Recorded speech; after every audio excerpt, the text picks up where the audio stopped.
coat coat সোমাই আছে অবৈধ বাংলাদেশী 30 দিনৰ ভিতৰত ওলাই পৰিব এজনো অবৈধ বাংলাদেশী থাকিব নোৱাৰিব ৰাজ্যত 30 দিনৰ সময় বান্ধি দিলে কেন্দ্ৰই বাংলাদেশৰ পৰা কেনেকৈ আহিছে কোনে পাৰ কৰি দিছিল আপুনি দালালে অবৈধ বাংলাদেশীৰ বিৰুদ্ধে বৃহৎ একশ্যন জৰুৰী নিৰ্দেশনা জাৰি কৰিছে কেন্দ্ৰীয় গৃহ মন্ত্ৰালয়ে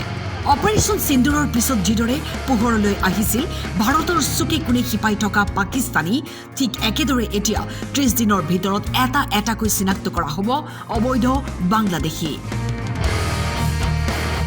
আচৰিত কথা এয়াই যে অসমতো শিপাই গৈছে অবৈধ বাংলাদেশী আনকি আধাৰ কাৰ্ড ভোটাৰ আইডি পৰ্যন্ত বনাই লৈ প্ৰৱেশ কৰি গুমানি হওক মহম্মদ গুমানি গড় ক'ত বাংলাদেশৰ পৰা কেনেকৈ আহিছে কোনে পাৰ কৰি দিছিল আপুনি দালালে কিমান টকা দিছিল আপুনি মই 3000 লৈছিলে কেতিয়া আহিলে আপুনি 1 মাহ হ'ল মই অকলে আহিছিলো 1 মাহ হ'ল মোৰ আহা 1 মাহ হ'ল ইয়াৰ আগত ক'ত আছিলে ঘৰতে আছিলো গড় ক'ত বাংলাদেশত আপোনাৰ লগত কিমানজন মানুহ আছে টোটেল তেলে মই দুজন আছে আৰু মই জানা মতন নাই ছাৰ আপুনি ইয়াত কি বেপাৰ কৰিব আহিছিলে এই কাপোৰ বাপা আপুনি আধাৰ কাৰ্ড কেনেকৈ বনালে বনাই দিছিলো কোনে বনাই দিছিলে ইছলাম শেখ ক'ৰ হয় ক'ৰ মানুহজন ওষ্ট বেংগলৰ আপোনালোকে বাংলাদেশৰ পৰা মানে ভাৰত আৰু অসমলৈ আপোনালোকে কেনেকৈ আপোনালোকে সোমাইছে অকণমান কওকচোন তাৰ পৰা বৰ্ডাৰ পাৰ হৈছো বৰ্ডাৰ পাৰ কৰিব পাৰে কিমান টকা লয় কিমান টকা বিনিময় ঠিক নাই 3000 লয় 2000 লয় অসমীয়া যে আপুনি ক'ব জানে অসমীয়া ক'ৰ পৰা শিকিছে শিকিছো ইয়াতে ছাৰ ইয়াতে শিকিছে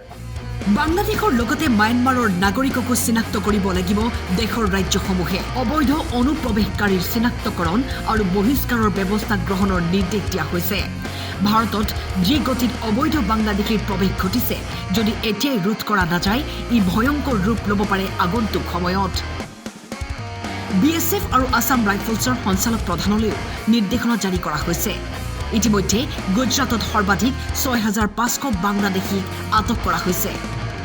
বৰ্তমান দেশত যি পৰিস্থিতি হৈছে অবৈধ অনুপ্ৰৱেশকাৰীৰ চিনাক্তকৰণ কৰাটো জৰুৰী হৈ পৰিছে অন্যথা ভাৰতৰ চুকে কোণে সোমাই থকা অবৈধ অনুপ্ৰৱেশকাৰীয়ে এদিন ভাৰতৰ বাবে এক বিপদ হৈ আহিব নিউজ ডেস্ক টাইম 8